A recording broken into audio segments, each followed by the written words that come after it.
You're listening to 8158 Stories of Sacrifice, where we honor the bravery of the first responders and the families who stand behind them. Real people, real stories, real heroes. This is 8158.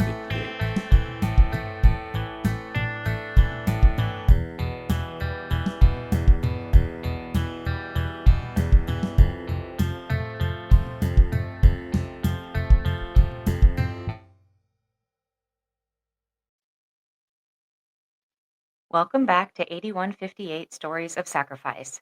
Today's guest is someone who's proving that age is just a number when it comes to stepping up and serving your community. At only 20 years old, Messiah works the night shift as a corrections officer in Harris County, Texas. Known as a rover, he floats wherever he's needed most, and trust me, he's seen a little bit of everything. From witnessing the aftermath of a mass overdose to encouraging inmates to turn their lives around, Messiah brings a unique perspective, a strong sense of purpose, and some unforgettable stories. Let's welcome Messiah to the show. Welcome back, everybody, to the 8158 podcast, Stories of Sacrifice. Today's guest, his name is Messiah. He is a correctional officer with the Sheriff's Department in Texas. And he's been with the Sheriff's Department very shortly. However, he does have a wealth of experience already. So it's kind of an amazing story. He's very passionate about his job. You'll see his enthusiasm. He's very happy to be here. So with that being said, with no further ado, welcome our guest, Messiah. How's it going? Good. Me. Yeah, look at you with big smiles on your face. Yeah, well, yeah, can't help it, man. But just to start, like I told him in the pre interview when you first Yeah. podcast, right? I told you that I first heard about this podcast through a coworker of mine who already subs to your podcast, and yeah, so I'm pretty sure he'd be delighted to see me on here. Hi. Yeah, buddy. Yeah, tell him we said thank you and we appreciate his support and listening into the podcast. It's very important that we get the message out for people because, what you guys do is very important to us, and we support all of our first responders. And we know that uh, even though corrections officers aren't considered first responders, but you are first responders in the way that you respond to things in the prison. Right. And you keep all of the people that either need to be corrected or need to belong in prison where they belong, or in county jails, or whatever the situation may be. Right. And then with patrol officers, it's a little joke for the road officers. When y'all get tired of y'all drop them off to us, and we have to hold there till then. So I mean, yeah, we definitely play our part there. Right. Yeah. Yeah. And also to kind of go with that, I kind of know what they go through because my cousin, he was worked for the county jail in Hillsdale County for about 12 years. Yeah. So plus he was in the National Guard as well, and he always wanted to be a deputy. That was his passion, and he promised the sheriff's department that when he retired from the military, he would go back to the sheriff's department and be a deputy. So, uh, so it's kind of important to kind of let that out there too, because he knew what it was like, and he was a very. But so we're going to go ahead and get started with some questions, and we're going to talk a little bit about a background and getting into the job. So you knew at the age of 7 years old that you wanted to be in law enforcement. So tell me the story about that. Yeah. Yeah, it's a really crazy story, and honestly, my mom still hates me to this day for it because she would have rather me experience this job in another way, in another positive light, rather than her experience. So here's the story. So she gets pulled over by a state trooper. He has a canine in the back with the microphone. Dog's barking in the microphone. He comes to the car. Hey, ma'am, can I see your license registration? You know the whole ordeal, right? And I told Mom, hey, I want to do that. And she's like, you want to do what? And I'm like, pull people over and have the dog barking in the back. That was cool. And she was like, son, are you crazy? You see these cars, they can hit you, they can do all this other stuff, and this is what you want to do? And I was like, yeah. Yeah. And kind of from that point on, I kind of found myself talking to a lot of police officers I'd see out on the street, or I'd see just doing normal everyday duties. I would talk to them about their jobs and just kind of get an outlook on what exactly they do. And I would see, I told them my favorite A&E show, Live PD. Hmm. That show before I came to this job, but yeah, I finished that show 3 times. Yeah, we And love watching that show. At least I do. Anyway. yeah, so when I got a chance to join the sheriff's office, I took it. So that's how I landed up here and my passion in law enforcement. Yeah, yeah. One thing that I can say is I know a lot of kids that want to be police officers. I would just say Mhm. take it. When you get the shot, take it. But definitely do your research. Do your research on what they do and what exactly you're getting yourself into. Because if you don't know, you're in for a shocker. Trust me. When I joined the jail, oh, buddy, I was in for a whirlwind. Yeah. Right. And this is at the age of 20. You're working in the corrections. Yes, sir. Yes, sir. Working for this county jail. Yeah, man. Quite an experience. So you would say that, since you had that opportunity, uh, you took that opportunity and ran with it. I definitely did. Passing at the top, one of the top members of my corrections class. Yeah, did really good. Scored a 97 on my T Cole. Pretty good. Awesome. I just Man, took that. that's pretty awesome. Oh, we're in with it. Yeah. Yeah, that's pretty awesome. Uh, Definitely applaud you for that. It's not an easy gig. We know it's pretty hard, and at such a young age, you're going to get a wealth of experience. And I hope that you maintain your same personality the way you have it now, because you definitely have a genuine soul, and I would hope that that line of work doesn't change you. Yeah. And another thing too about my field of work is I'm 20 and I'm managing 40, 50, and 60 and 70-year-olds. So Right. when I first got into this line of work, I was 19. Right. Oh, I wow. graduated the academy and then turned 20. So you Okay. can imagine inmates' response because they were asking how old I was. And I was like, oh, I'm 19. Oh, I'm 20. And I'm like, you're 20? I'm like, yeah. They're like, man, I'm not going to listen to a 20-year-old. That's your choice. Right. Hey, you got to do what you got to do if you want to get out of here. Or Right. if you get out of here, rather. Put it like that. Right. Everybody doesn't have a chance. Yeah, some of these guys, they make their choices and they have to deal with their consequences. So, um, everybody's got to ride their own lightning. Yeah. That's the best way to put it, man. Everybody's got lightning. That is a really good way to put it.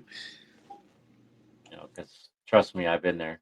I wasn't a saint. I was on the wrong path at one time, Mhm. and I had my struggles, and I did my time. Well, So, what matters is you turned your life around. You didn't go back to that same environment, or you didn't put yourself back in those same predicaments. And I always try to encourage inmates, hey, when you get out of here, don't go back to the same predicament. And they'd be like, right. I'm going to do that, boss, man. I'm going to do that. And guess where they end back up? Yeah, Next week. yeah, And I see him like, man, didn't I just tell you don't come back? And he's like, yeah, boss, man, but you got to understand this time was different. He really tried me. And I was like, you know what? Just get in the cell. Just. right. Yeah, sometimes they always have an excuse for something. From my personal experiences, when I went in, I was your age, Mhm. and I had a family.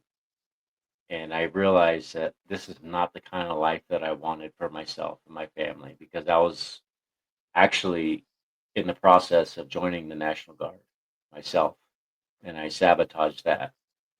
And when I got in trouble and I ended up going to prison, I did 14 years, and that's not the life that I wanted to live, and I didn't want to leave my family behind like that. But it was a choice that I made, and I Hmm. had to deal with those choices. I had to man up and face them, and I did that. But in the process, I decided not to be involved in the prison mentality of things.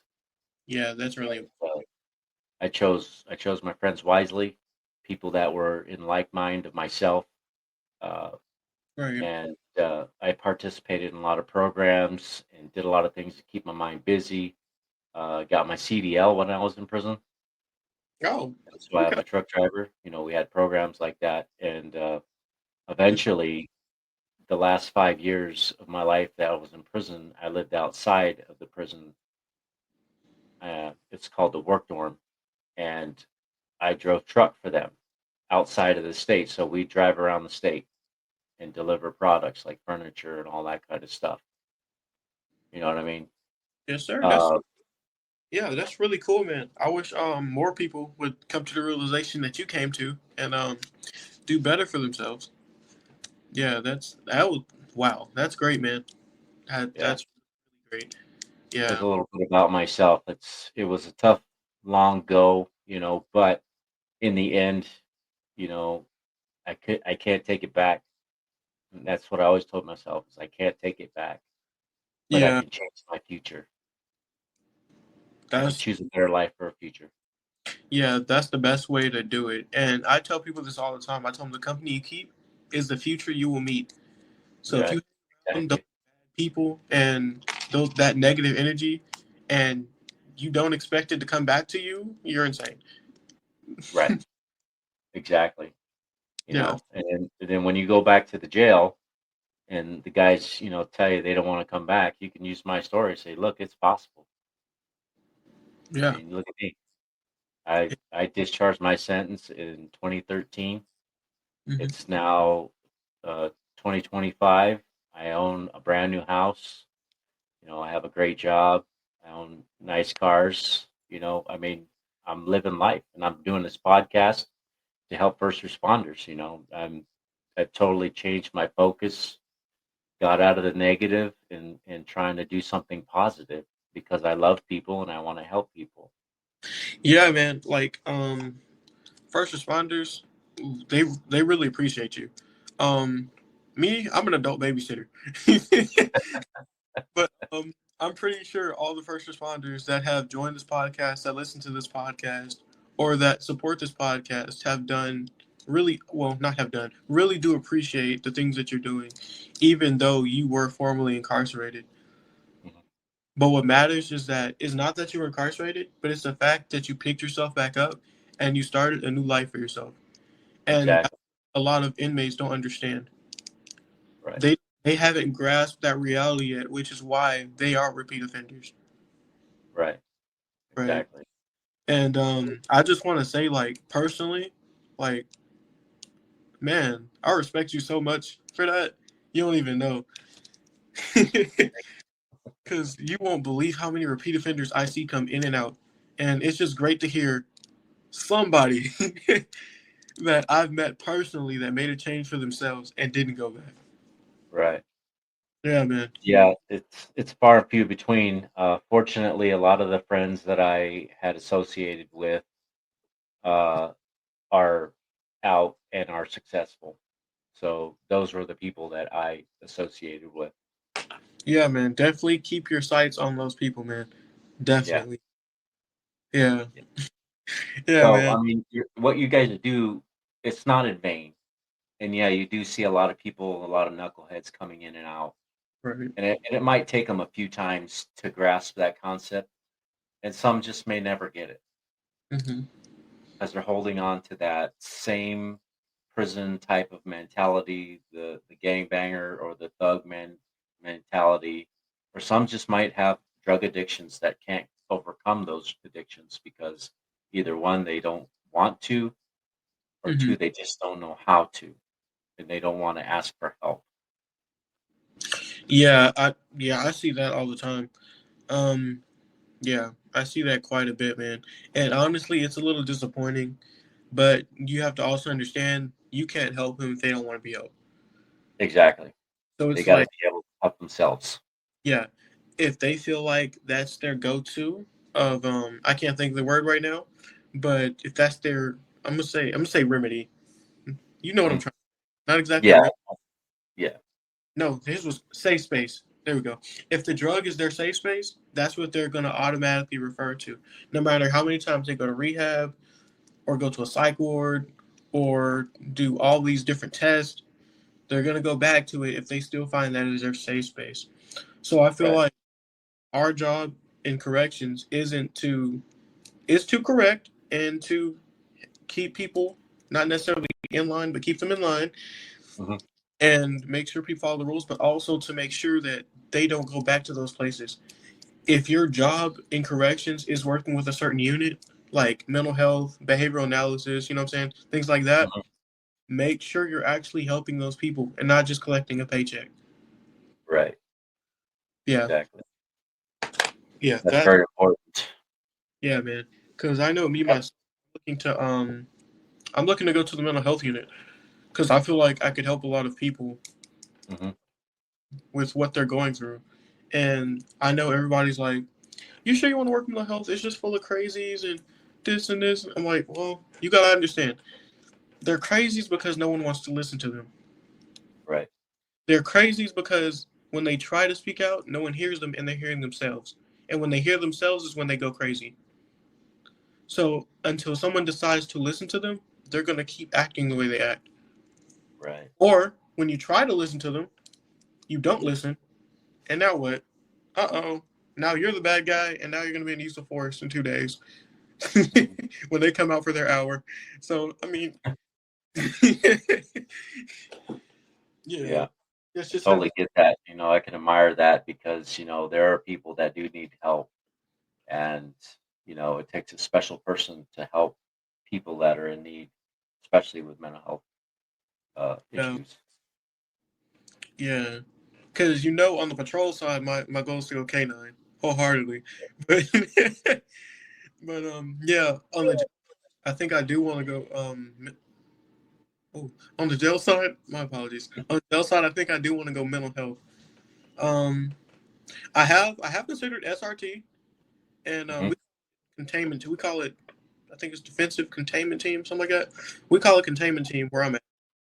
I've considered it, but I don't know about that one. I'm in the middle because I mean, like, I could switch mode, mental health to, but I don't want to. No, too much work. I'm good for that.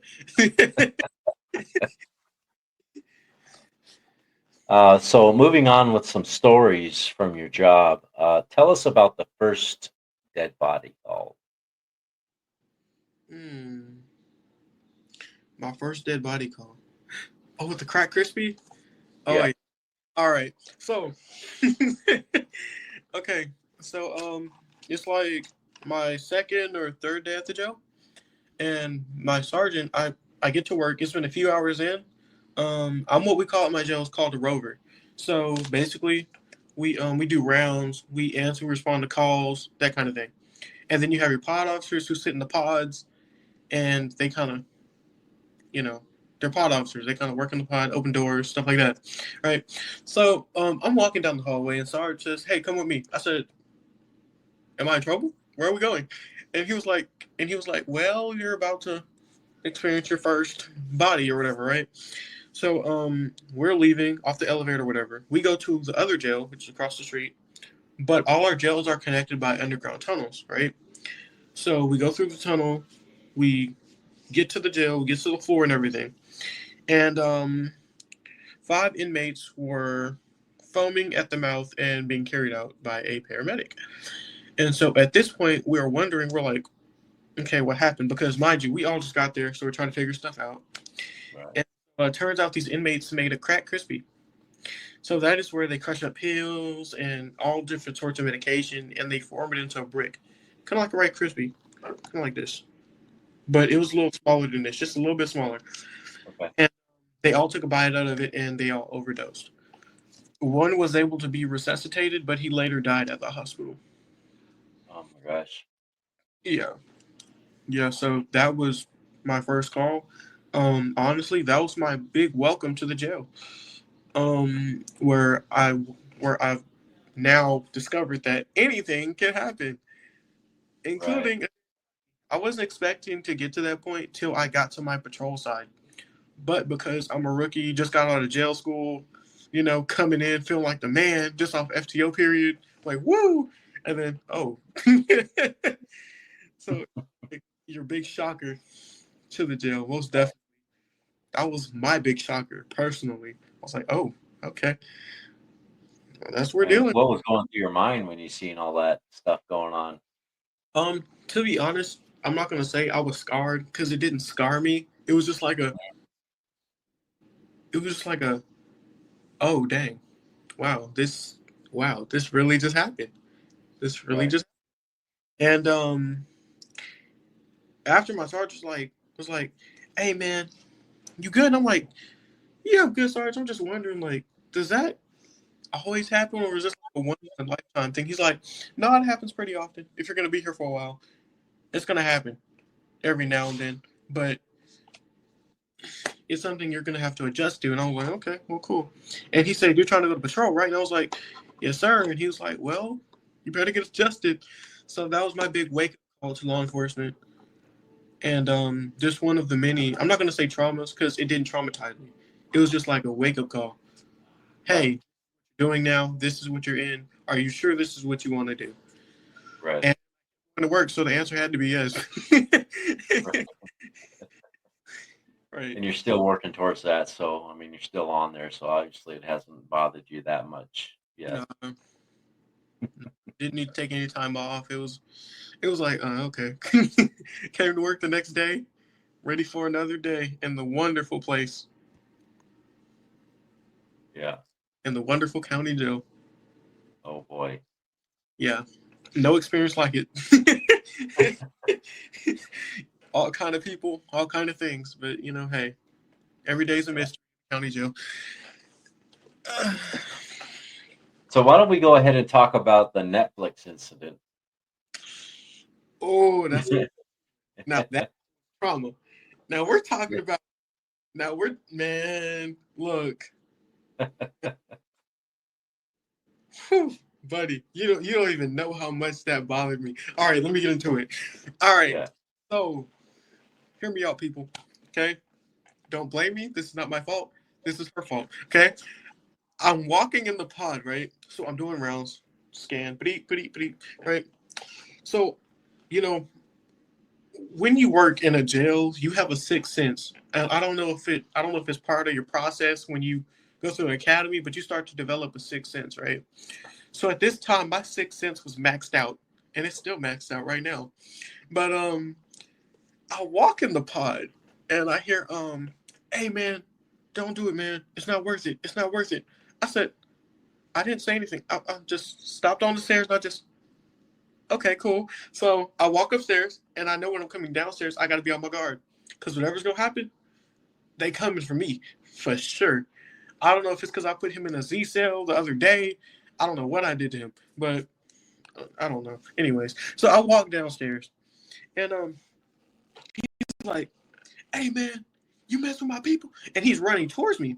And at this point, he starts posting up. So at this point, um, my best tactical advantage was to get out the front door because I'm not about to fight one on one in a pod full of other inmates, which are his buddies. So I'm not about to fight in a pod. So I said, okay. So if we have to fight, we're gonna have to take this to the hallway where I can maneuver myself around him, right? Cool. Right. Okay. I make my way out the door. Here's the traumatic part. Okay. I end up closing the door, right? And you're probably thinking, oh, you closed the door, so you're good. He kicks the door open. So at this point, I'm Oh, to close it. So me and this guy are literally in a shoving match. You are lucky I work out because me and this guy are in a shoving match, like shoving the door. He's shoving open. I'm trying to hold it closed, right? I'm on the camera. I'm like, hey, man, hey, send some rovers, send some other rovers. I need backup, right? because at the time we didn't have radios, right? Hmm. And the pod officer, mind you, the pod officer, the one who's supposed to be watching your back while you're doing his rounds, right? Yeah. If this go down. So me and that guy are basically almost in it. Almost, well, I would call it officer deputy fight. Yeah. I would call it that. Yeah, it wasn't physically. It didn't get physical, but it was real close. Because if you would have got that door open, I don't know. Yeah. But yeah. So me and this guy are now in the officer deputy fight. So at this point, we're going at it, and the pod officer doesn't call for backup at all. It took one of the rovers in the FCC. The FCC is our control center. You probably know where that is. And she was watching the cameras, and she saw me and this guy struggling in the hallway. And so that's her, like, 4 of the rovers come, and they dissipate the situation. They take him out in handcuffs and everything else. So Sarge's like, okay, so we get the rover call for backup, right? Where was your cut off, right? So now there's a point where there's like, there's a missing block here, right? Right. So he goes to the pod officer, and he says, hey, where were you doing this incident? And she was like, oh, Sarge, I didn't see it. The camera's not right there. So, mind you, he pointed to he said, there's a camera right there. Where were you? And so it turns out, go to the pod control camera, and you can see her watching Netflix during the whole thing. Oh, Jesus. Honestly, if you want to be really honest, that was a scary moment in my career. A really scary moment. Because she could have costed, I don't know how many people. Yeah. Just a walking liability. But you know what? It's okay. Because I told Sarge, don't pair me up with her no more. And he didn't. So I'm like, good. Right. Can't trust her. She's a liability. Definitely. Definitely, man. Because you're telling me it took somebody. Let me see. F pod, G pod. FCC is all the way in the front of the hallway near the sergeant's office, and you have A through G. A starts around the FCC, and then G comes all the way around. So you're telling me it took somebody from almost seven rooms away, 8 rooms away, to see me struggling with this guy for you to do something? Right. Yeah. Yeah, that was definitely a moment for me, man. Yeah. That's somebody you definitely wouldn't want in a position to have your back. Hopefully, none of our listeners to this podcast or our viewers that are streaming right now who paid for the premium version did not have to go through that. Because that is an experience where you're like, okay, cool. And then when you're done with and then when the event is over with and you're kind of calming down, because you're still at work. You don't get to go home after these events happen. This isn't Right. a where you can go home if you do this. You can go home if you get sick. No, you have to stay at work. Unfortunately, for all our young listeners that want to be in law enforcement, Right. yeah, your head, you don't go home unless you have to go to the hospital. That's different. But if you hit your head, you don't go home. You stay there. So I stood there and I was like, wow, that was my second entry to law enforcement. No, actually, that was my third. My first one was on FTO period, but we'll get to that one. We'll get to That might be the next question here on the That's the most hilarious one, honestly. roster. That's honestly the funniest one. Was when I was on FTO period. Right. Yeah. So maybe that brings us to our next question. What is the wildest or most unexpected thing you've seen an inmate do? Ooh, I know exactly what you're getting at. I'm gonna go there. All right. Okay. All right, bring it. We got a call about a guy. He was kind of like throwing paper around the pod, and mind you, these are inmates' homes, so they want their house pretty clean, right? At least they try. It don't always look like that, but they try. So we're gonna give them credit. So So he's throwing paper, books, that kind of stuff around the pod. He's going crazy. He's in a temper tantrum, da da da. So we get in there and we're like, we cuff this guy up, we bring him out. This guy kicks the nurse cart.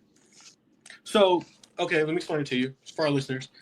Because you're probably not even watching, you're probably listening. But when you come in the hallway to our jail, there's a door, right? And the nurse comes in with the medication cart through the door, right?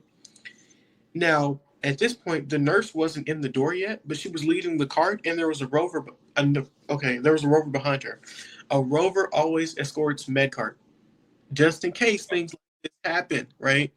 Or in case, whacking his willy to the nurse, or that kind of thing. There's always an option. So, this guy kicks the cart. Mind you, I have this guy in handcuffs, right? And for those of us who work in law enforcement, corrections, even firefighting, maybe. I don't know if y'all do this kind of thing in firefighting. Probably not, because y'all are fighting fires, of course. But when you have to forcefully handcuff somebody, right, and you have to get them under control, you have to communicate, right? And I think I've told you this part before, right? Communication is key when you are forcefully detaining someone. Because when they're resisting, you need to communicate. And at that time, me and my partner's communication skills were not the best.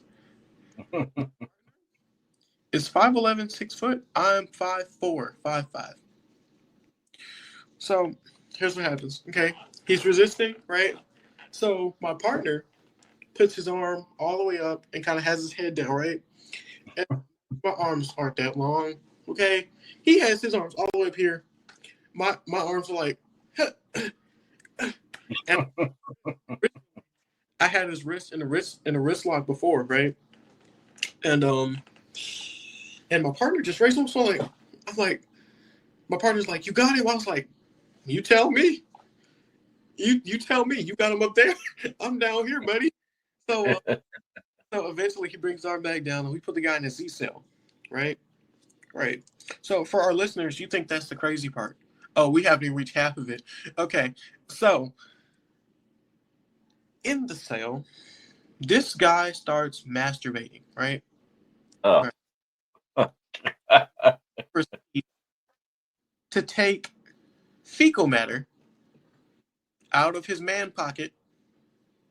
Right up there. Yeah. Exactly what you think it is. Right out of his man pocket. And he eats it. Then he sprays it all and spreads it on the door. And one of my coworkers at the time, this was her first day on the job.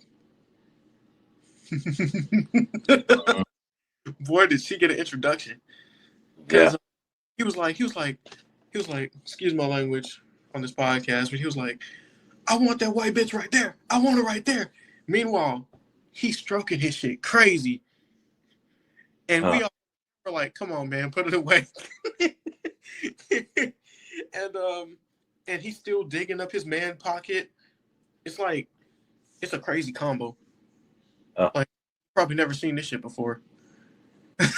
No. And he opens the door, and then he starts covering his arms in it and stuff. And he pees like on the floor, and it's just wow. So my partner's like, he almost shitted on me. And and all of us, at this point, I've been at the county for about 3 months, 4 months, right? So at this point, I'm like, welcome to the county. And I tell her my welcome story. And she thinks hers is a lot worse than mine, which I agree. But yeah, so that's definitely the craziest thing I've seen at the jail. That's like top. Yeah. And so from that point, Sarge says, we got to go get him. I said, who is we? If you want to take it upon yourself to go in there, be my guest. But don't touch me afterward. Don't rub my don't touch my shoulder. Don't even wave your finger towards me. Don't even do that. Just Stay back there and talk. What to do? So, he says, what you mean? What you mean? He said, you're not going. I said, Sarge, let me tell you something. I do a lot of things in life. That ain't one of them. Superiority, and that's whatever. What is it called when you don't obey a supervisor? Word is called Disobeying a direct order or yeah, insubordination. subordination. I was like, Sarge, I know this subordination, but I'm gonna tell you no. And then Sarge proceeds to tell me, he's like, so what are we gonna do? I said, well, here's what we're gonna do. We're gonna call the clinic. Let's see if they want to come pick him up, because Sarge, on behalf of me and the rest of the Rovers here, we're not doing that. And he's like, all right then, well, let's call the clinic. Now, my sergeant, he's very demanding, but he's reasonable. So he understood. Right. So he's not going to be like, I don't care, you got to get in there. He was like, you do have like 12 more hours to work through, and we can't have you around here smelling like poop and everything else. Yeah. So eventually they brought some Rovers up from from the clinic, I believe, and they had on their decontamination suits, and they cuffed them up and took them out. Okay. A little rule at my jail, right? The newest person has to give up their cuffs. Oh.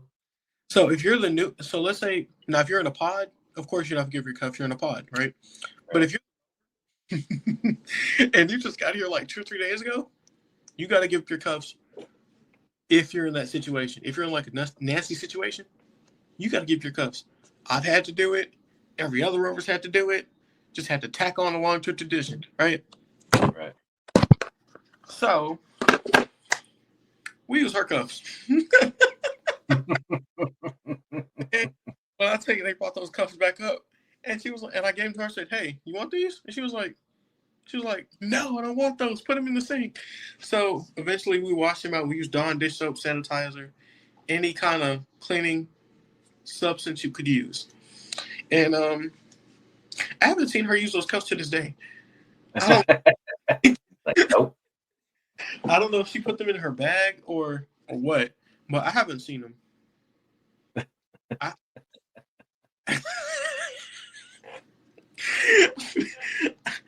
haven't seen them. Yeah. Yeah, but that's definitely my craziest instance at the jail. Yeah. Mm-hmm. Yeah. That's why I say, like, that's why I said earlier, for you young people, I'm young. I can't call y'all young people, but for younger people who wanted to get into corrections and just find the interest in podcasts and YouTube videos, know what you're getting into before you go there. Really important, because I'm pretty sure me and the other guy who was on this podcast that worked in corrections from Alabama. Yeah. I'm pretty sure we could tell you some things. Yeah. So know what you're getting into. Again, before you apply. Yeah. Make sure that you're very aware of what you're getting yourself into, because it is not an easy task. And if you think you're just going to skate by at this job, that you're sorely mistaken. Like, for me, because originally I was not a night owl. This job made me a night owl. So my first few nights at the jail, man, those were the hardest nights of my life. Mm-hmm. For anybody that's so used to working days, and mind you, I was coming out of college, because I told you I lost my internship scholarship. I lost my scholarship in college, and so that's why I joined the jail. Boom, bada bang. When you have only morning classes and you go home and just do assignments for the rest of the day, and you really don't have anything else to do, you working night shift at a jail for 12 hours is going to kill you. I probably. Yeah. I fell asleep I don't know how many times. But my sergeant is so gracious that he lets me off sometimes. Like maybe the first or second time, he was like, come on, man. The third or fourth time, come on, man, what are you doing? Da-da. Then that's when he starts ranting. But, that's a sergeant. He's going to do his job. But, yeah, this job is not for the weak. It definitely isn't. And then when you go home to your families, if you work night shift, you're going to see them in the morning. And if you have a birthday party or something to go to, good luck getting there because Right. you're the entire day. You're not going to wake back up till 3, 4 o'clock in the afternoon. And you have to get right back up and go to work. Yeah, that's I've Yeah. worked nights before, so I totally understand that. Yeah.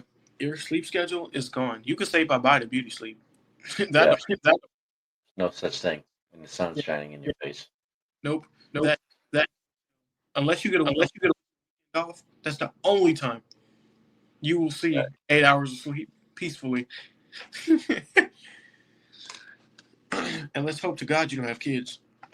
I don't have Yeah, kids, that but would be very hard. I do. Bless your soul. Because nope, not me. Uh, So, have you ever had an inmate try to hustle or outsmart you? And if so, how did you handle that situation? you know a popular inmate scam that I hear a lot while I'm Mhm. working inside of my jail?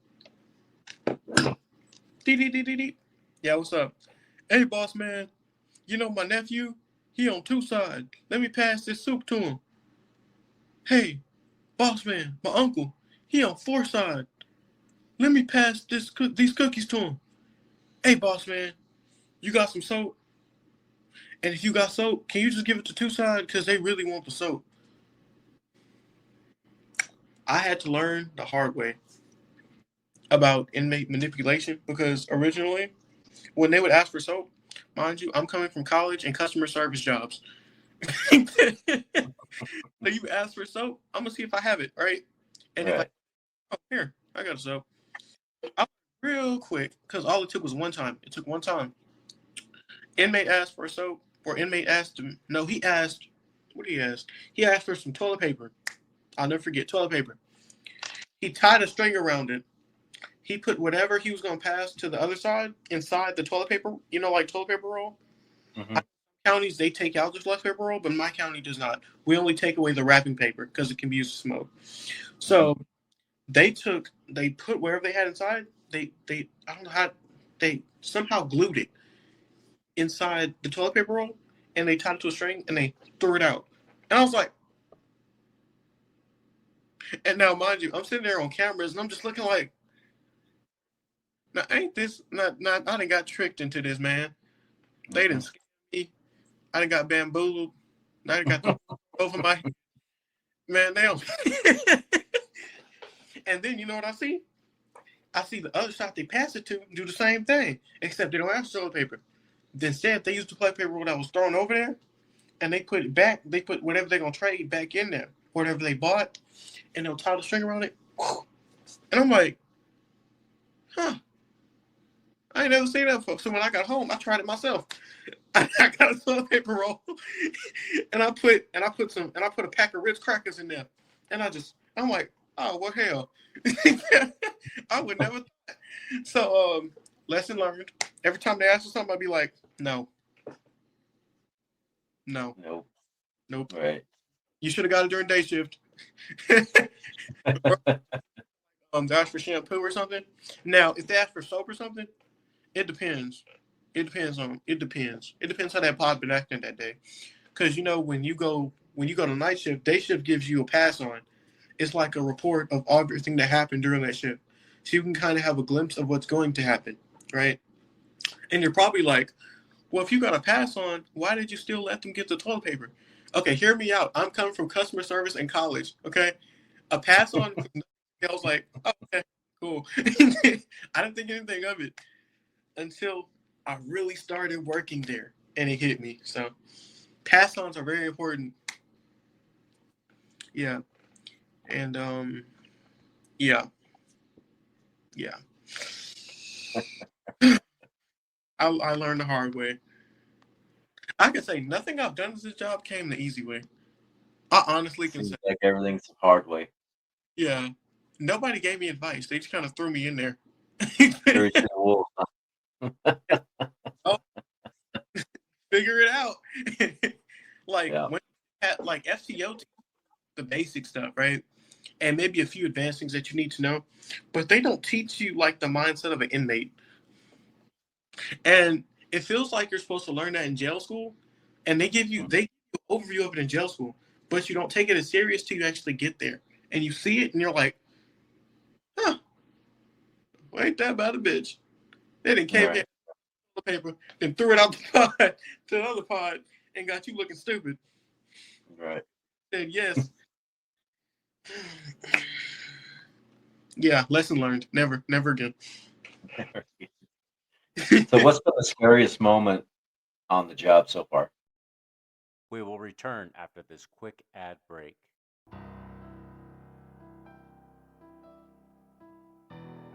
The William H. Bill Butler Jr. Foundation is on a mission to honor first responders and support those who serve.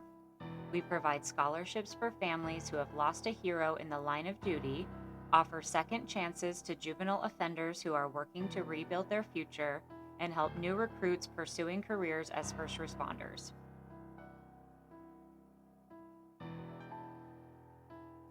Through generous donations and the sale of merchandise, we're building a community that uplifts, empowers, and creates lasting impact.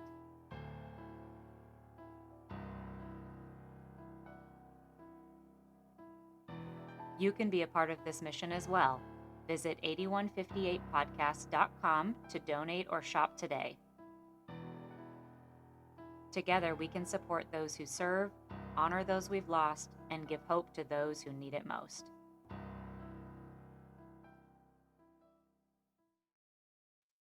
Greatest moment of the job. The scariest moment. Oh, scary. I thought you said greatest. I was about to go pull something out, man. I got something to show you. Well, we can get to that next. No. Well, it depends. We'll think about it. All right. Scariest moment of the job. I think it was the Netflix incident. Yeah. That had to be the scariest moment on the job. 100%. Because it was one of those face-to-face things. And you only see that shit on movies. Where inmates are fighting officers and you don't really, and you never actually got there until you get there. And you're like, oh, hell, it's real. Right. Yeah. And I the think fact that your gal in the pod didn't have your back, I imagine that definitely sent them some bad signals. Yeah, so that was 100% my scariest moment at the jail. Yeah, yeah, definitely. Okay. Yeah, definitely. So in our pre-interview, we talked about a situation that had happened where you'd made a mistake and you put somebody where they shouldn't have been put. Talk about Okay. that. Okay, so this is a very iconic story. It's once in a lifetime rookie stories that you're gonna have to tell your grandkids because no other rookie done the dumbest shit that you did. So tell you something. Okay, for the listeners of this podcast, for 8158 podcast, hear me out. Okay? I know you guys are experienced in your professions, but I am not. I'm only a year in. So hear me out. Okay? It made sense to me at the time. All right. So I'm on FTO. Hear that, listeners? FTO. Not too much hate. Okay. So I'm still in training. I regret this is so embarrassing. We get a pod about a disruptive inmate, right? So we we go inside the pod and Sarge is like, hey man, you gonna cuff him? And I was like, okay, well, hey, let's do it. Now, again, this is my first time putting somebody in actual cuffs because I'm off FTO. So it's no more jail school scenarios where you have some deputy play inmate just going crazy and you have to, you know what I'm saying? This is Yeah. a barcode number inmate. So I handcuff him. I didn't have a problem with that. That was no problem. The problem came after that. So I walk him outside the pod and I put him in the corner. Oh, and yeah, Sarge is like, hey man, where'd you put that inmate? And I said, oh, I just put him down the hall. He's like, down the hall where? Because he had to ask the inmate about his property because when they get removed out the cell, they get their property taken from under their bunks or whatever. Asking about their property, he says, where did you place them? I put them in the corner. So, I had this inmate standing in a timeout corner. And he's standing on the wall. He's like, and mind you, I put him there. So I got him in handcuffs. I put him there. I'm like, you better not move. You better not move. Don't move. Don't move. And he's like, man, why you got me in this corner? I said, hold on. We're going to find out why. Hold on. And Sarge come out. He said, hey, you know where the inmate at? I said, oh, I'll put him in the corner. Da, da, da. So Sarge goes out. He says, Messiah, come on now. And I said, Sarge, I put him in a corner. In my opinion, I kept him in the safe space. I put him in a corner. And the camera was right there. They could see him in the corner. Yeah. And he says, hey, you don't know where the cells are? Like the Z cells or the admin separation cells, whatever you want to call them, right? I said, well, Sarge, nobody showed them where they're at. And he said, so you put them in a timeout corner? And at this point, he was like, Bogany, I know you taught fourth grade in college or whatever, but this isn't elementary. This isn't preschool. We don't put bad guys in corners. We put them in cells. He explained it down like a little kid, and I felt so embarrassed. And then you know what he did? He said, as a matter of fact, stand right there. I want you to explain to somebody. He called the sergeant from another floor to come down. He said, hey, Messiah, explain this. Explain that shit to him. I explained it to him. He said, God damn, boy. And the sergeant down with my field train officer, and my field train officer just bust out laughing and was like, there's no way you actually did. I was like, yeah. So eventually I developed the nickname Cornerman. Corner. That nickname has not stuck. Yeah. Definitely. But I'm pretty sure if it did, I'd probably change counties. But yeah, that had to be probably, wow, that was embarrassing. That was so embarrassing. That had to be like my rookie moment of the century.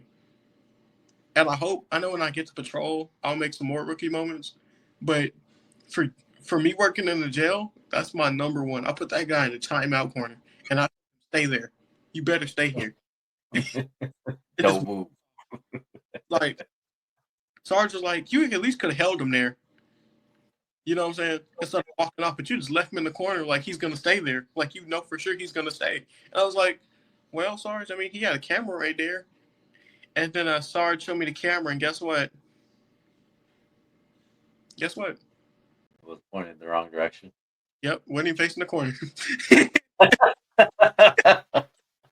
So this guy basically in a blind spot. Mm-hmm. And that's where I played.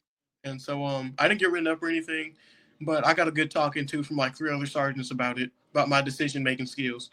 And yeah, that's definitely my most embarrassing moment working at the jail, and definitely my rookie moment of the year. Oh, yeah. Surprised you didn't get a award for rookie moment of the year. Somebody should give me one. A little plaque or award or something like that. That was definitely here. Yeah. Oh, yeah. That's got to be funny. That is a mistake I'll never forget. And so I came home and I told my now fiance what happened, and she couldn't help but laugh. And I was like, you could at least gave me some advice. She was like, what advice is there to give him? You put him in timeout. Seemed like you. And I was like, well, I mean, yeah. So, and then from that moment on, I don't know if it was punishment or not, but the next day I ended up in a pod. I wasn't a roper anymore. Oh, jeez. So, yeah, that was definitely my mistake of the year. That's crazy. That's also funny too. It's pretty hilarious. Put a grown man in timeout. And then the fact that he actually stayed there, didn't even move. No, he didn't move. Yeah, but he was like, "Why the fuck am I here?" And I'm like, "Cause I said so. Stay there." Yeah, man. That was definitely, yeah, that was top tier comedy right there. Can't beat it. Yeah, Yeah, type of comedy you can't get at a comedy show. That was like, wow. that's funny stuff. Yeah, man. Oh So yeah. now we're going to move on to a bigger picture here. You Yeah. said the best part of your job is encouraging inmates to do better. How do you have you had any moments where you saw real change in someone? Actually, I have. Well, Hmm. I haven't, but I have. Because I told you in the preview, I see it, but I don't. It's kind of like Yeah. it's like they have their good days. They have their days where they show promise, and then the next day they're get rolled up for smoking. So I mean, it's they have their days. I honestly can say I've had. Oh no, but I did tell you about the inmate that I had approach me on the outside Hmm. when he got released, and I saw him at a bus stop. Um, Now this day I was taking the train um somewhere, forgot where I was taking it, but I was taking the subway train somewhere, and he said Mr. B. That's what my inmates call me because my last name, Yeah. Mr. B. Um, hey man, I just want to let you know I appreciate you for being so kind to me in there, man. I took the advice you gave me, and I got a job, and I did this, I did that. I got a family now. I'm like, that's great, man. But what I don't need to do is get too high of yourself and end up coming back. Hmm. Because he told me what he was originally went to jail for. It was for assault of a family member. Yeah. And I said, all right, well, you can't come back for that. So next time you want to punch somebody, go punch a tree because it hits back. Trust me. Um, Yeah. or go punch a pole because they hit back. Um, but don't punch people. I said Exactly. that is to walk away. I guess that would be real change because he said he had a job. He's working at a lumber yard, and That's good. yeah, and he kind of he puts in the hours and makes his money, man.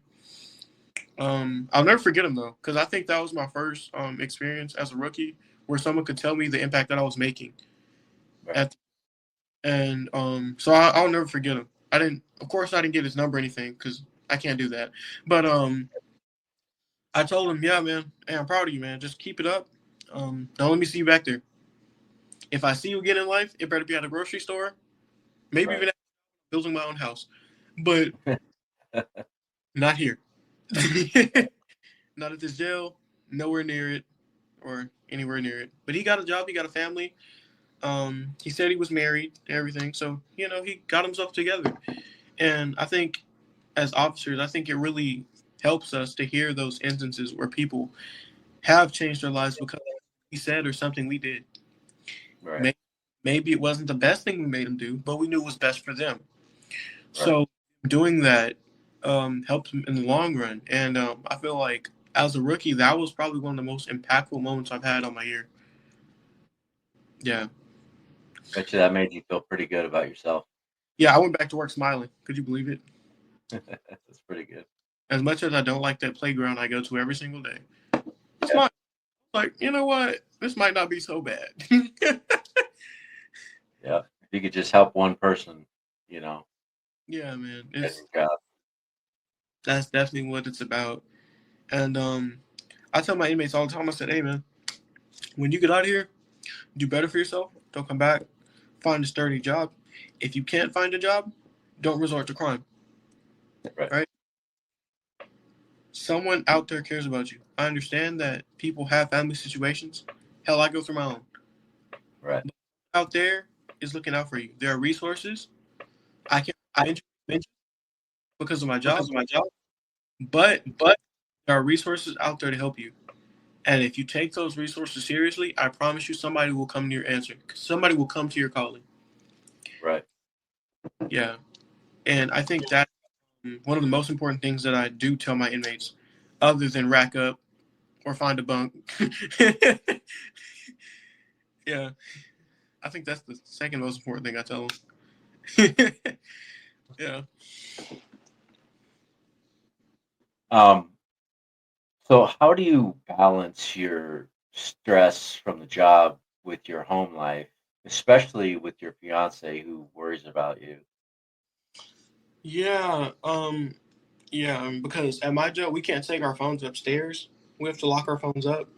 So at the end of my shift, I have like 3 missed calls because I get off at 6 in the morning. Mhm. So I have like 3 missed calls by 6 in the morning every night, but from her, and I'm like, oh my god.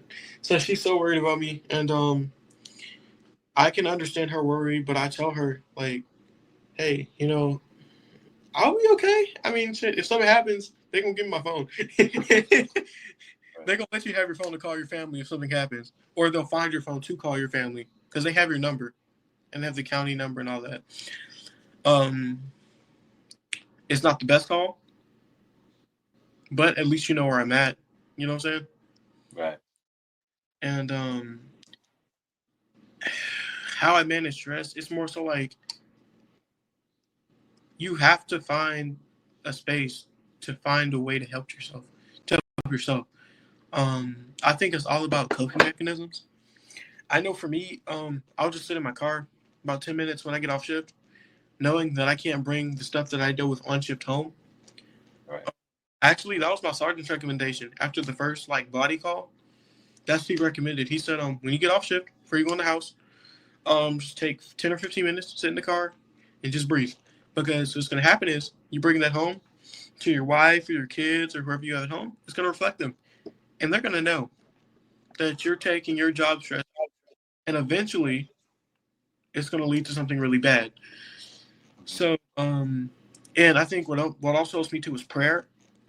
Um, yeah, I'm a pretty religious person. I'm a Christian, so I do believe in God and the power of God, and so I pray a lot, and yeah, that really helps me get through. Also, on your off days, because I know we have every other weekend off.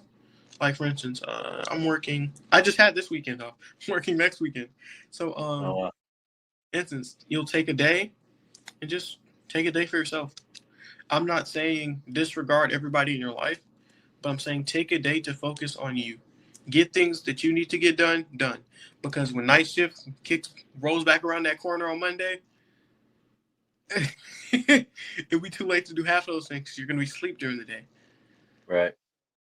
I think it's all about scheduling and really just finding time to spend with yourself. Yeah, you're definitely right about that. And keeping a line of communication open with your significant other Yeah, is always. probably Yeah, always. Effective communication. I mean, I'm not a relationship coach. My relationship's not perfect, but we're improving.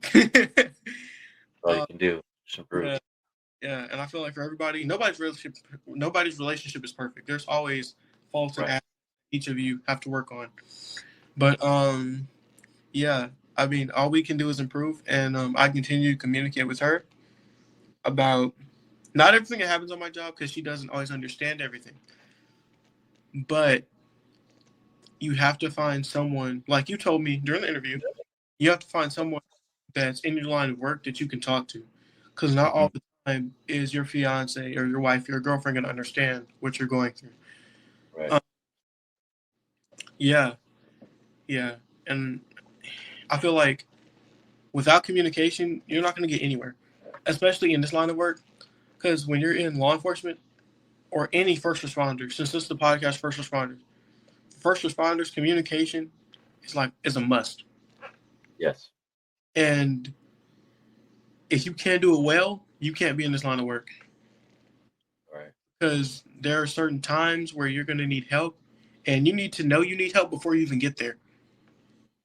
You can't wait till you get to the scene and you see a 6'2" guy running at you that's 225 pounds to know you need help. Right. Right? You have to use your intuition and the training that you've received to even get where you need to go and make sure that you get the help you need or you get the resources that you will need available to you. Right. Yeah. Awesome. Yeah, you definitely need communication because without that, then you just like you find yourself in a bind, Yeah. whether it's in a relationship or with on the job or you know Yeah. everything you do, you have to have communication. Yeah, yeah, most definitely. And I think this applies to all jobs. Without communication, there's a shit show. Trust me, I've seen it happen. I've been in it. I sometimes I'm even the cause of it. But you live and you learn. Right, right, right. Yeah. So, in your future, you've got big plans for your future. Yeah. We talked about maybe canine or narcotics. Uh, we talked about BPOC. Um, where do you see yourself in the next 5 years? Do you have a plan for that? Well, in the next 5 years, um, I do plan to go to the BPOC. I will be out of my in the next 5 years. Hmm, yeah, I'll be in the BPOC within the next 5 years. Um, if I can graduate during those 5 years, sure.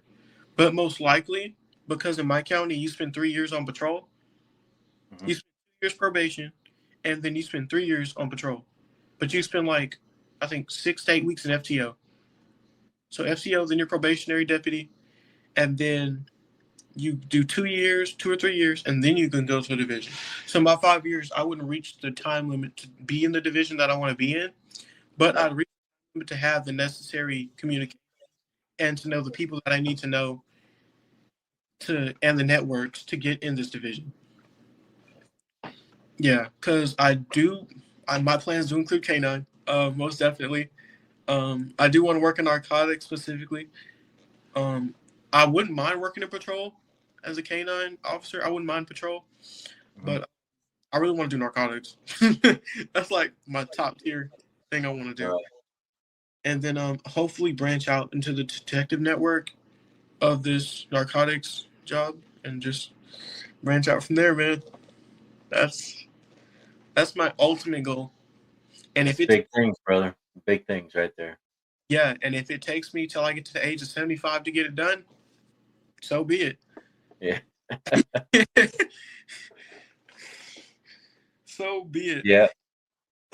We definitely wish the best for you. You know, you definitely have high aspirations, and I know you can get it done. I have faith in you. Yeah, Um, yeah, you man. definitely have some great charisma and passion for your job. Yeah. But one piece of advice I can give to you is it all starts with the people around you that are supporting you. From the 8158 podcast, who I am honored to be a guest on the show, or even to people like my fiance or my little brother. It just goes down to your circle of support, especially when you're in this line of work. Not everyone has the best family, but find yourself a family because if you don't, this line of work can kill you. And four of my they're not necessarily my coworkers, they work on the patrol side, Hmm. but four of my coworkers committed suicide. When was it last week? This week, last week in my county, Yeah, it and was fairly recent. yeah, that took a toll on us all.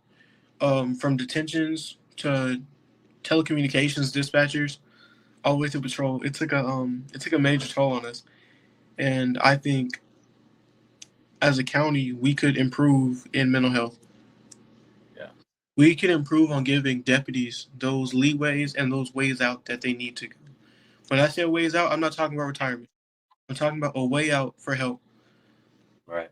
Saying that we don't already have that because we do, but I feel like if those deputies committed suicide and they hadn't and they have already tried to reach out, I'm not sure if they reached out or not. But let's say they did, right?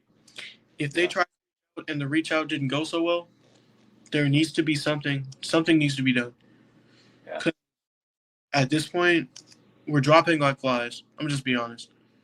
Law enforcement over the recent years, shootings, killings have been up in the past 3 years. And it's terribly sad the things that we have to endure. But yeah, like I said earlier, somebody has to do the job. And yeah, not us and who. So I mean, yeah, somebody gotta do the dirty work. yeah. Not all worth being killed either. Right. but the job has to get done. So that's the way I feel about it.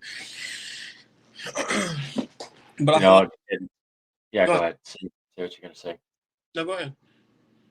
I was Well, going I to was say, going to say that, you know, if you're an officer and you're listening to this, or if you're a first responder or anything like that, even if you don't want to be on the podcast, but you want to let something out, you can always reach out to us. We'll be a listening ear. If that's all you need is just a listening ear, we can listen. You know, I can't understand a lot of the traumas you go through, but I have had my fair share of traumas, and we do care. We will listen, and if you needed further help, we could probably get you in contact with some people that can help. yeah, 100%, man. And I'm pretty sure that first responders um, and adult babysitters like myself and the guy from Alabama, um, we all appreciate you and what you have done. And I'm pretty sure I've already said this, but we appreciate what you do for us as first responders and us as adult babysitters. Right. Appreciate everything you do for us, and we appreciate the listening ear because it's not all the time that we have someone as concerning as yourself Right. want to know the insides of what actually happens. Because nowadays videos are being recorded and 5-second clips of officers maybe slamming somebody on the ground, but they don't know that this guy just pulled out a gun, or maybe this guy just ran out the store, just hit a pregnant lady, and just Right. ran, and he's been running for the past 2 minutes, and now we're chasing him down. They don't know that this inmate just had a shank, and we had to pepperball him or beanbag him. Mhm. They only see that, hey, you're harming him. Hey, you're hurting him. Hey, you shot him. But it's Right. never a full video of what actually happened. Yeah, and I feel Yeah, like they're only getting a glimpse of it. that's the common misconception from the First Amendment auditors all the way down to other people who think that what we do are bad or that we don't know the law. It's not that we don't know the law, it's the predicament you put yourself in. If we're Right. called to a certain scene, we're there to handle that scene. But if you're seen as the problem, of course we're going to address you as the problem, Right. right? Yes, we're going to figure things out, but until then, we need you to comply and just, you know what I'm saying? Just be sensible. For real. Right. For real. And I know people on the podcast are probably like, but you just work in corrections. I promise you it's the same. Because when you have an inmate disturbance and you have 3 or 4 inmates claiming their shit was stolen by one inmate, and this one inmate has all the receipts for the shit that was stolen, quote unquote, and then Hmm. these break out into a brawl, and now it's on you to break it up. Now what? So I'm pretty sure it's all in the same. Yeah. Yeah. Yeah, you guys definitely have a tough job to do, uh, as you call it, adult babysitting, which, I mean, technically it is, because these guys act like children sometimes. I know from personal experiences, trust me. hmm Um, you know, but, you know, we definitely respect and love what you guys do. You do us a great service, whether anybody else sees it or not. We see it. Um, you know, we're no strangers to corrections and law enforcement. We had law enforcement in our family. Obviously, corrections with my cousin and Yeah. some of my friends that I had back home. Uh, their dad was actually a correctional officer, and I was in the prison where he worked, and I went to one of his classes because he became a teacher, and he used to hate me. He used to never like me, and then he got to know me as a person in one of his classes, and him and I didn't get close, but we understood each other, and he encouraged me to do better. You know what I mean? Yeah. And he wasn't hating on me like he used to. Yeah. He respected you a little bit. Right, right. Yeah. Because he realized that, I was a knucklehead, but I'm trying to do better with life and trying to, move forward and mature and become a better man and a better person. Yeah, man. I think, like I told you earlier, that's one of the most important aspects. Um, like Hmm. Like my grandmother used to say, she would say, it's not about how you fell, it's about what you did to get back up. Right. So I definitely respect that. I definitely respect your experience and what you've gone through. And then on top of that, you went back and started a law enforcement podcast. The same people that put you in handcuffs, but a sense of understanding that hey, they had no other choice. That was their job. Yeah, it's their job. They're just doing what they're supposed to do. And I felt like if more people understood that understanding, we wouldn't have it as bad. Right. Exactly. You know, you guys have a job to do, and you take care of the community, and somebody has to take care of you. And that's Right. the way it should be. You know, and people should show you a lot more love and respect that you guys deserve that you're not getting. Right. Right. But also, it also varies down to bad encounters with police and personal experiences Of and course. with law enforcement, especially in the jails. Because if you're a repeat offender, you've definitely had some bad run-ins with bad COs or DOs Hmm. or whatever y'all call jail people.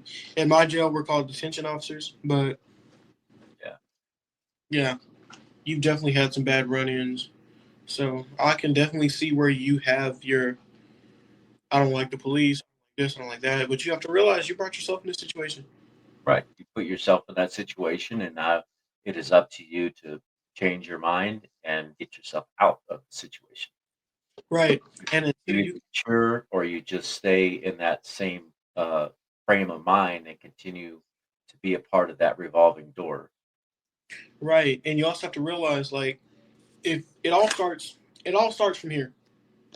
All starts Right. from here. If In the you can't heart. take accountability for what you did, you're never going Yep. to Yep. because Just accountability and from there you can then have reasons within yourself and you're like, hey, you know, this isn't what I want to do. I shouldn't have this life. I shouldn't be living this life. And honestly, you can talk about those steps because you went through it yourself. My bad. yeah. It's a little pin that lights up. But you, Shine you, a light up. Hey, I'm not in trouble, man. yeah, you can talk about those steps because you've dealt with them on a first-hand account. And if you want, you can speak more on those steps, honestly, for our listeners that Yeah. really that have people incarcerated and just kind of give them the bridge gap of that mindset so they can understand like, hey man, when you get out of here, you need to form a better life for yourself. Don't go back to the same environment and stuff like that, man. Right. Exactly. One of the things that Brianne and I had talked about was maybe I should be like a life coach, I can uh, see. and a guest speaker, like a personal speaker.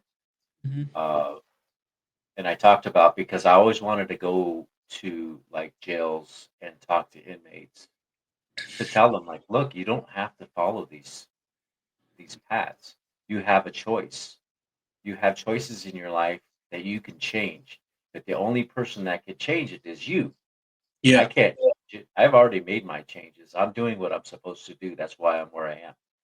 It's up to you as an inmate to change, to make your mind up, to change your outlook in your future. yeah. So I always thought about maybe, being a speaker like that. I So, could see it, man. If I was you, I would go for it. Go yeah, for it. Turn your head. Just do it. yeah. So, I mean, we'll be looking into the certifications for being a life coach and stuff and helping people out.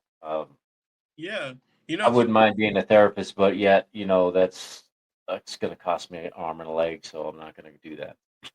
well, honestly, if you want to I, start, you start by getting your mental health certification because that's pretty easy yeah, to start with I, that and just kind of progress from there, and then go and get a class in public speaking. But it seems like you're already good at that because you host a podcast. But, right. yeah, go get yourself some classes in public speaking if you need to, and then just volunteer, man. I feel like you could really make an impact. Yeah. And me coming from the law enforcement side, I've never been in handcuffs. Hopefully, never will have to be. But I respect your story, and I see that you came from you came a long way, man.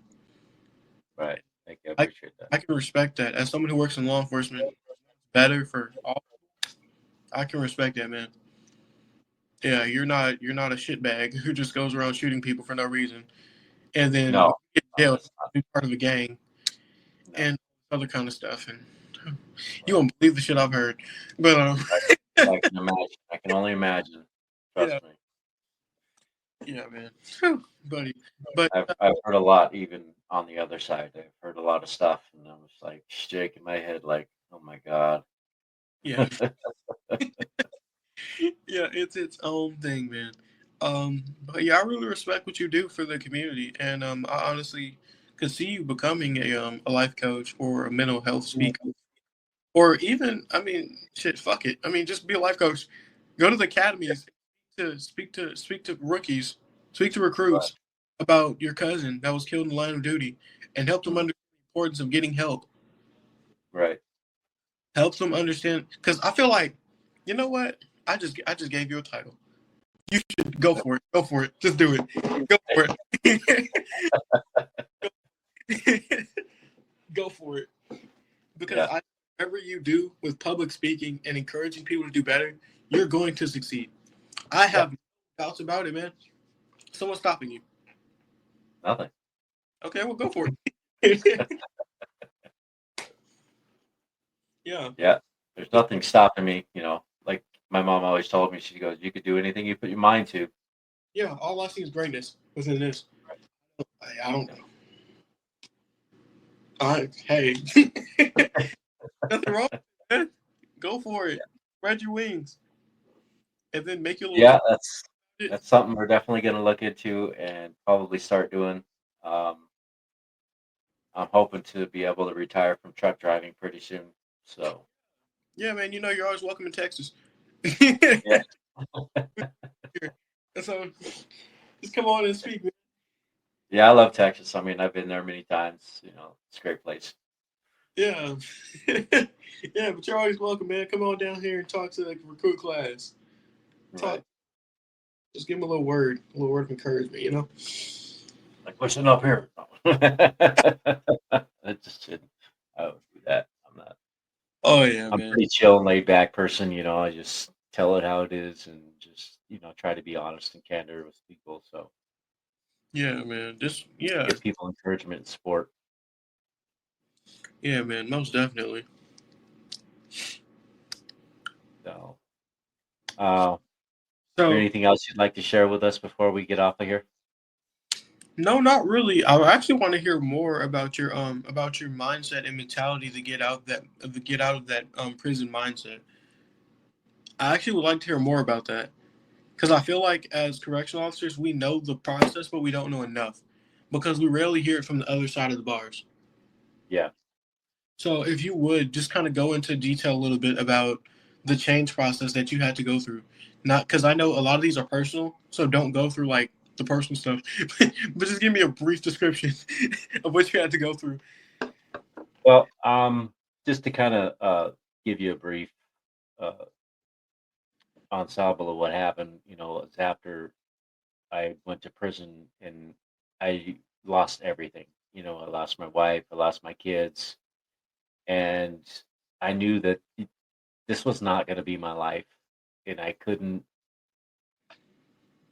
justify being a knucklehead. Not with the heart that I had, not with the brain that I had, and I wanted to do something better with my life. And I knew, because before I went to prison, I was lost. I didn't have any sense of purpose. I didn't have anywhere to go. That's why I wanted to enlist in the military. And because even previously from that, I was in the juvenile facilities, because I was a delinquent.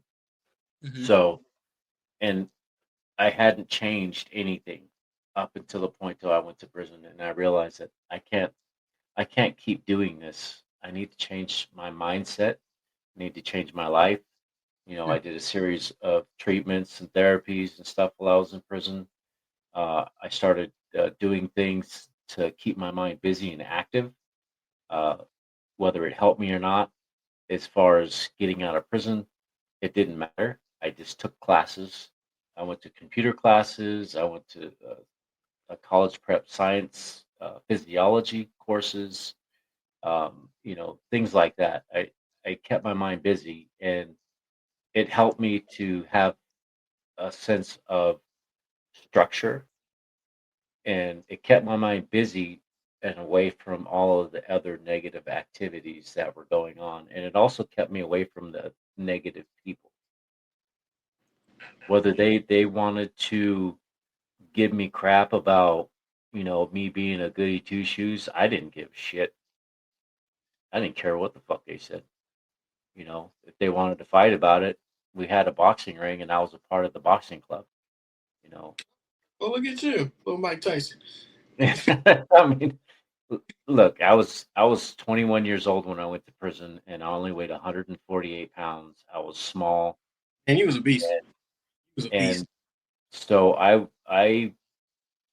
fortunately we had a boxing club, and that was the first thing that I went to because I was not going to be taken advantage of, The and only legal I was fighting. good at. Yeah, I was legal fighting. Yeah, man. Well, like I said, I'm really proud of the progress that you have made. Um, yeah, and I feel like you're really making an impact on not only law enforcement but also people that have also been incarcerated. And I thank you for giving the opportunity to come on here. And yeah, for all the listeners out there, I appreciate what you guys do as well. I'm only a rookie. I just got done with my first year, maybe 3 days before this podcast started, and I got a long way to go, and 499 more traumas. So 499 more, yeah, because some of the yeah, law enforcement officers and first responders, they have up to at least 500 in their career. So let's yeah, hope you don't have to endure that much. But being in the county you're in the state you're in, unfortunately, you're probably going to see a lot more. yes, sir. Yeah, most definitely understand. But for all my professionals in their careers who have been there 25 and 30 years, don't retire yet. We still need you. Because us new boots are coming in who have only done a year and still get our boots wet. Look, don't retire yet. We still need your help. Right, right, Retirement's so good, but don't do it. You can right. survive and do it. Don't There give up. you I'm just playing. But yeah, thank you for having me. I really appreciate it. Yeah, you're very welcome, and it's been an honor having you on here. I love having you on here and having this conversation with you. It's been fun, and you're definitely an awesome person. And keep up your personality. Don't change. Yes, sir. Be you. Continue to be you, and be a good, honest person that you are. Yes, sir. Most definitely. Yeah. But I think the biggest takeaway I could take away from our rookie year is kind of like I told you earlier about the people. Well, I didn't tell you earlier. I told you during the pre-interview about Yeah. the people attitude and learning when and when not to go in and be forceful. Yeah. Because for my people who are just getting into corrections, there are certain instances where you need to learn when to be forceful and when Hmm. to not. I had to learn that during my FTL period. My sergeant had to explain that to me because when I got the job, I thought it was about kicking down doors, taking names. But Right. you learn really quick that it's not about that. It's about resolving the solution and helping other people. Right. So Well, everything, Chris from Alabama found that out pretty fast too. yeah, I found out pretty damn fast. Yeah, but What about that? yeah, my first inmate disturbance actually. Sergeant went in there and I told you he was like, everybody cuff up. He cuffed everybody up and put the guys in cells, whatever. Next disturbance we go into, I go in there like, yeah, we're finna go cuff them up. Yeah, everybody get down. Da, da, da, da. He's like, hold on. Hey, no, we don't want to do that. And I'm like, are you bipolar? Because you just went in there, not even 3 hours ago, and you were like, everybody shut up. Da, da, da, da. And now you go in there, you're like, hey, it's okay. And you called me the preschool teacher. And like, no, that you just have to know how to, you have to, yeah, you have to know how to differentiate between the Yeah, situations. And there's a time and place for everything. yeah, I had to learn that. Yeah, and then he told him in the corner was not the right time or the right place. So yes, that was definitely what happened. Yeah, but for my rookies going to corrections, that's the biggest thing I can stress upon you. Don't go in there talking shit because they're gonna talk it to you first. Trust me, they know you're new. They smell it on you. Trust me. Right. Oh, the laundry detergent. They smell it on you, man. Don't go in. Don't do it. Don't do it because you went for a rude awakening. Yeah, buddy. I appreciate you for having me on here, Rico, and hopefully when I get through the BPLC in 5 years, I'll be back on here to give you some more stories. Hey, you know what? We would definitely welcome you back anytime. And we're hoping that you are further along or whatever you decide on your path, Mm-hmm. whether it's narcotics or canine narcotics or, BPOC or whatever the Mm-hmm. case may be. We'll definitely welcome you back onto the show to tell your story again and how you got there, and to show everybody that you're successful and that things are possible when you put your mind to it. Yeah, most definitely, Rico. Well, I appreciate you again having me on here. I love what you do for the community, and I just want you to keep it up. Will do. Will do, sir. We will keep doing this and we'll continue to help people in the community as much as we can. Yeah, and You know, like, go into that life coach stuff. Do it. Don't do hold it. it. It said do it. Yeah. Well, all right, man. That'll be it for me. Um, I guess I'll see the episode when it comes out or whatever. Yeah.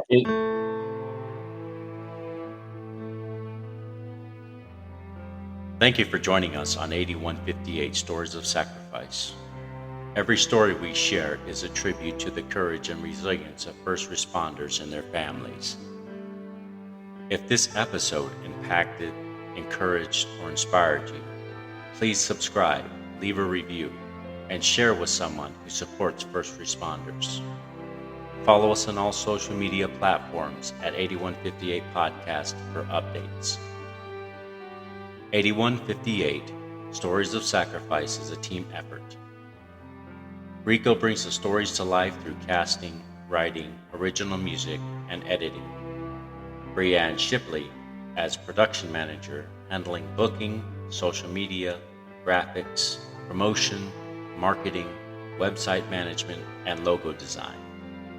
Please visit our website at 8158podcast.com. For questions, collaborations, or to share your story, our email address is contactus@8158podcast.com. Until next time, let's continue to honor the legacies and remember the sacrifices of those who serve, every brave man and woman on the front lines, protecting and defending us all. This is Rico signing off and honoring 8158.